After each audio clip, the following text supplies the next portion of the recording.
ခေါင်းရံရဲ့တိတ်ဆိတ်မှုကအလောကလုံးကိုဖုံးလွှမ်းထားတဲ့အချိန်ဦးလေးစုံတယောက်နှိမ့်နှိမ့်ချိုက်ချိုက်နဲ့အိပ်ပျော်လို့နေခဲ့ပါတယ်။အဲဒီအချိန်မှာပဲတူမွေးထားတဲ့ကြက်ချန်စီကနေရုတ်တရက်ဆိုတလို့တွန်တန်းတောင်မှခတ်တွန်နေတဲ့အတူစူညံပွဲလောက်ရိုက်တဲ့အတန်တွေဟာတစုံတစ်ခုကိုကြောက်လန့်နေကြအချက်ပေးလိုက်တယ်လို့မျိုးဟိန်ထွက်လို့လာခဲ့ပါတယ်။ဦးလေးစုံလေရန်ဖြန်ပြီးနိုးလာတာနဲ့အိယာကနေကပန်းကနန်းထပြီးနောက်ဖေးကကြက်ချန်စီကိုခြေလန်းတွတ်တွတ်နဲ့ပြေးထွက်လို့လာခဲ့ပါတယ်။စိတ်ထဲမှာတော့တခိုးပဲလားဒါမှမဟုတ်အရင်တစ်ခေါက်ကလိုကြက်တွေကိုလာဆွဲတယ်ငွေကြီးပဲလားဆိုပြီးစိုးရင်ကြီးနဲ့တွားကြည့်ခဲ့ပါတယ်။ဒါပေမဲ့ဦးလေးစုံကြက်ချန်နာကိုရောက်ခါနီလမ်းကြည့်လိုက်တဲ့အချိန်မှာတော့ကြောက်မဲ့ဖွယ်ရမြင်ကွင်းတစ်ခုကိုမြင်တွေ့လိုက်ရပါတယ်။အဲဒီအချိန်မှာပဲဦးလေးစုံဟာခြေလန်းတွေကိုရုတ်တရက်ဆိုလိုရက်တန်းလိုက်ပါတယ်။ဘာဖြစ်လို့လဲဆိုတော့ပြပြားတွေရဲ့ကြားထဲမှာတစ်ချက်ဝန်ကနေနဲ့လင်းနေတဲ့စိမ့်ဘက်လင်းနေကြီးတစ်ခုကိုတွေ့လိုက်ရလို့ပါပဲ။ဦးလေးစုံလဲကြောက်စိတ်ထက်တီးကျင်စိတ်ကပိုနေတာကြောင့်ကြက်ချန်ရဲ့တွေ့ပြားကြားတွေကနေအတားလေးချောင်းကြည့်လိုက်ပါတယ်။မျက်စိရှိမှမြင်လိုက်ရတဲ့မြင်ကွင်းကြောင့်ဦးလေးစုံတယောက်တွေးပြတ်မတက်တုံလှုပ်သွားခဲ့ရပါတယ်။တွေးအိမ်ထဲမှာတီဆုံနေတဲ့ကြက်တွေဟာကြက်ချန်ရဲ့ကြက်မြင်ပေါ်မှာပြန်ကျဲလို့နေပါတယ်။အဲ့ဒီကြက်တွေဟာတကောင်းမကြံဘိုက်တွေဖောက်ခံထားရပြီးအထက်ကကလီစာတွေအကုန်လုံးအစားခံထားရပါတယ်။ကြက်ချန်နန်ရန်ရဲ့တွေ့ပြားတွေပေါ်မှာလည်းလက်ဆက်ကြက်တွေကပေးကျန်လို့နေခဲ့ပါတယ်။ဦးလေးစုံစောကမြင်လိုက်ရတဲ့စိမ့်ဖက်လင်းနှန်းကြီးဆိုတာကတော့တခြားမဟုတ်ပါဘူး။အဲ့ဒါကတော့စိုးမကြီးတယောက်ရဲ့အလင်းနှမ်းပဲဖြစ်နေတော့တယ်ဗျာ။ဦးလေးစုံခမရလေလွန်မင်းကြောက်လန့်တကြားနဲ့အတက်တောင်ဝမရှူရဲပဲအတားလေးချောင်းကြီးလို့နေရှာပါတယ်ခဏကြာမှာတော့အဲ့ဒီဆုံးမကြီးဟာအနောက်ဘက်တော့အုပ်စီကိုပြန်ဝဲပြီးပျောက်ကွယ်လို့တွားခဲ့ပါတယ်သူချင်ထားခဲ့တာကတော့ကြောက်မဲ့ဖွယ်ရကောင်းလာတဲ့ကြက်ဒီအလောင်းတွေပဲဖြစ်နေတော့တယ်ဗျဒါကြောင့်ပဲမနက်မိုးလင်းတာနဲ့ဦးလေးစုံဟာဆရာခွန့်စီကိုအပြေအလွှာတွားခဲ့ပါတယ်ဆရာခွန့်ဆိုတာကတော့ဒီအရာတွေအလုံးသိကြတဲ့အတိုင်းအင်းအိုင်လက်ခွေခါရမန်တန်တွေမှာအလွန်ကိုထက်မဲ့အကျွမ်းကျင်တဲ့ပုဂ္ဂိုလ်ကြီးတူပါပဲမကောင်းဆိုးဝါးတွေအောင်လန်းပညာတွေနဲ့စွန့်ကိုဝေမှန်သမျှကိုလည်းနှိမ်နှင်းပေးခဲ့တာမနေတော့ပါဘူးဒါကြောင့်လဲရွာသားတွေဟာဆရာခွန့်ကိုအာကိုတကြီးနဲ့ယုံကြည်နေကြတာပဲဖြစ်တယ်ဗျဦးလေးစုံလဲဆရာခွန့်ကိုမြင်ချင်းပဲညကဖြစ်ပစ်ခဲ့တဲ့အကြောင်းအရာတွေကိုခုလိုပြောပြပါတော့တယ်ဆရာကြီးကုညီပါအောင်ဗျာနင်းညာကျွန်တော်အိမ်ကိုလေခေါင်းမြတ်ဆုံးမကြီးတကောင်လာတယ်ဗျအဲ့ဒီဆုံးမကြီးရလေဗျကျွန်တော်ကြက်ချန်နဲ့ကြက်တွေဆိုတကောင်မှမကျင်ဘူးအကုန်စားပြစ်တာဒါလည်းထူးဆန်းနေဗျတူစားတာလေ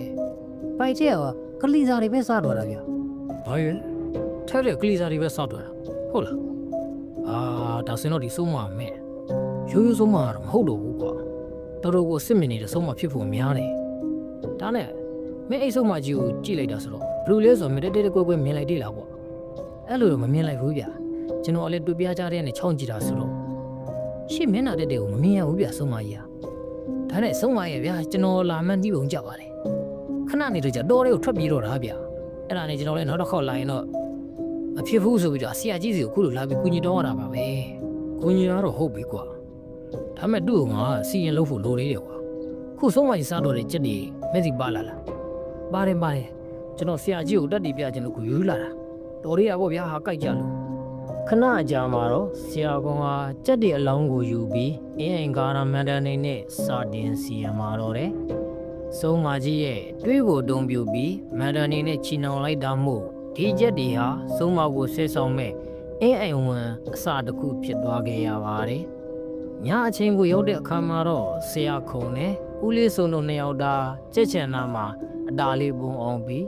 စိုးမကြီးကိုဖမ်းဖို့စောင့်နေခဲ့ကြပါတယ်။နေဝမိုးချုပ်ပြီးလာမင်းကြီးထွန်းလင်းလာတဲ့အချိန်မှာတော့ပဝန်းကျင်တစ်ခုလုံးဟာထူးဆန်းစွာတိတ်ဆိတ်ကြောက်ချလို့နေပါတယ်။ဦးလေးစုံဟာဒီတစ်ခါတော့လက်လျှော့မှမဟုတ်ပါဘူး။ဘာဖြစ်လို့လဲဆိုလို့ရှိရင်သူ့ရဲ့နှလုံးပြူရိုင်းဖက်တဲ့နှစ်ကြီးကိုပါတပါးတည်းယူဆောင်လာခဲ့လို့ပါပဲ။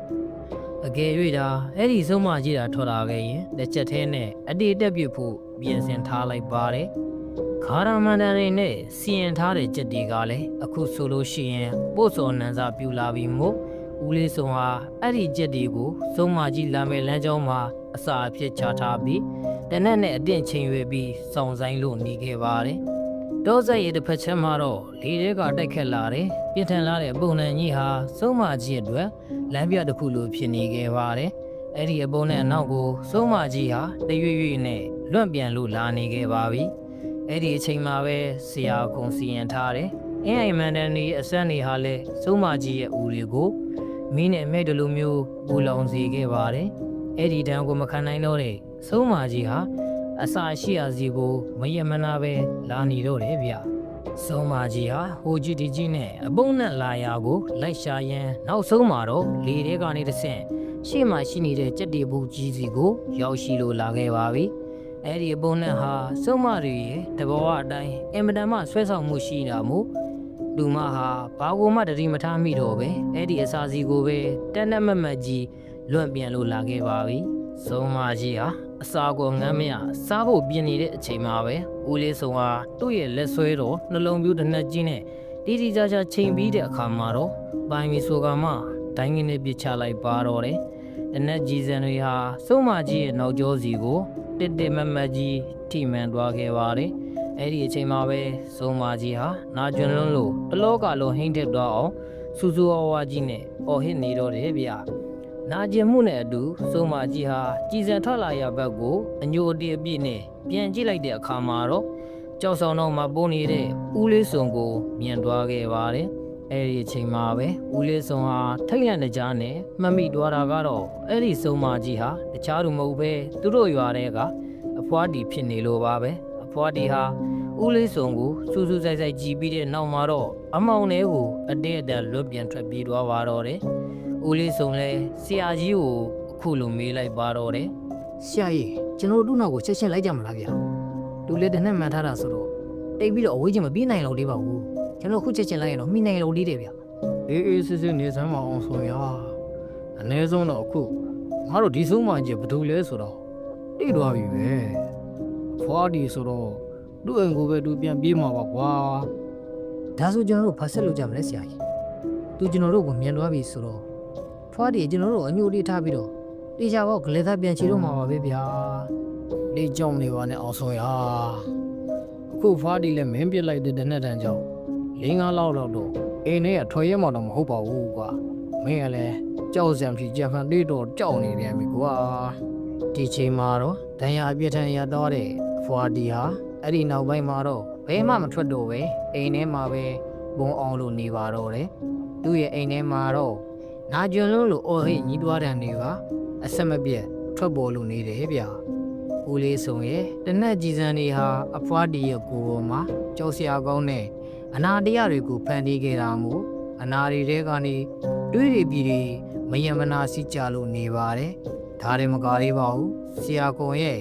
မန်ဒန်အစွမ်းကလည်းမပြေသေးတာမို့အနဲ့မှန်ထားတဲ့အနာတွေဟာတဖြည်းဖြည်းနဲ့ပို့စော်နံလာပြီးအသားတွေပါဆွေးမိလို့လာပါတော့တယ်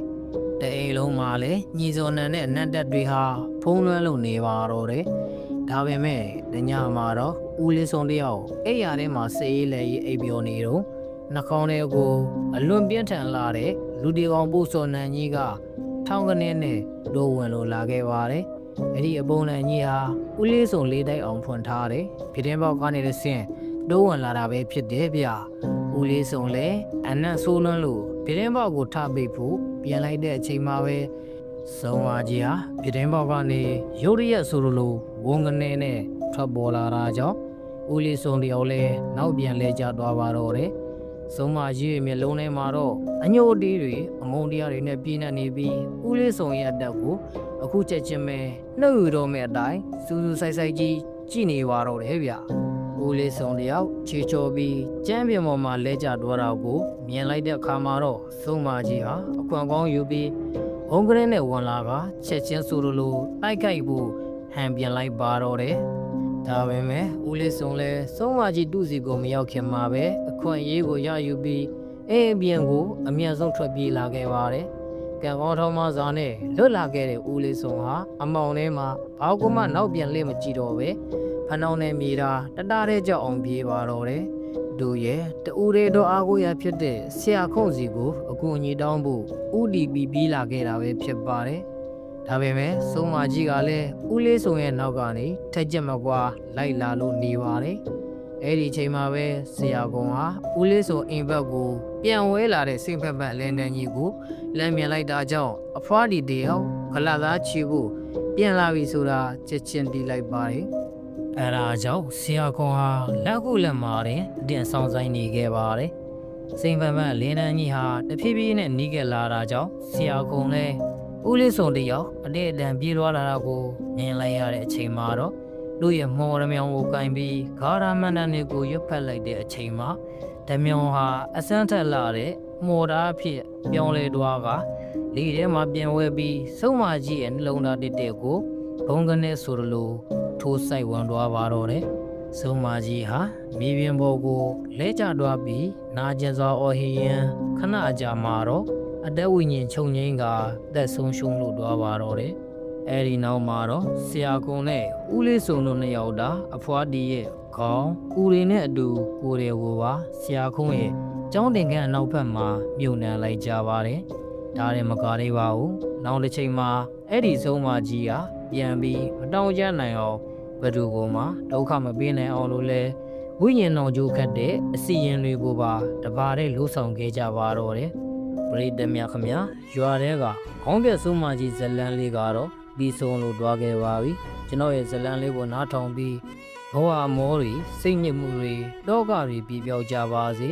ဘဝခရီးကိုလည်းအစဉ်ပြေချုံးမွေစွာဖြတ်တန်းနိုင်ကြပါစေလို့ကျွန်တော်မျိုးလေးကနေဆုတောင်းမေတ္တာပို့လိုက်ပါတယ်အားလုံးပဲကျမ်းမာချမ်းသာကြပါစေကျွန်တော်ရဲ့အကောင့်လေးကိုလည်း subscribe လေးလုပ်ပေးခဲ့ကြပါဦးဗျာ